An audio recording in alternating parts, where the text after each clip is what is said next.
Good day, sir, madam. I'm Maricel Quinto. I'm 28 years old.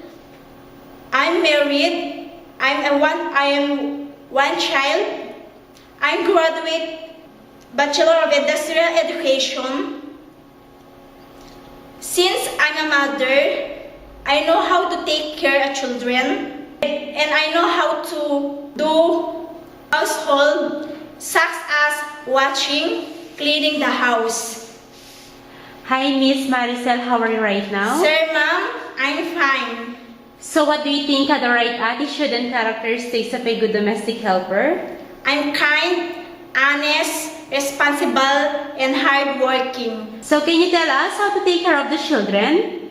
Give them food at the right time, give them a vitamin, tutoring them, love them as our own child. In case you commit a mistake, what will you do? Sir, madam, I apologize. Sorry. I promise I will not do it again. Any message or promise to your employer?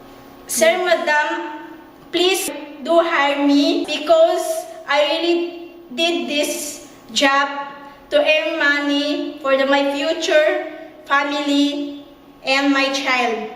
I promise that, sir, I promise to finish my 2 years contract. Thank you, Miss Maricel, and good luck. Thank you, sir, madam.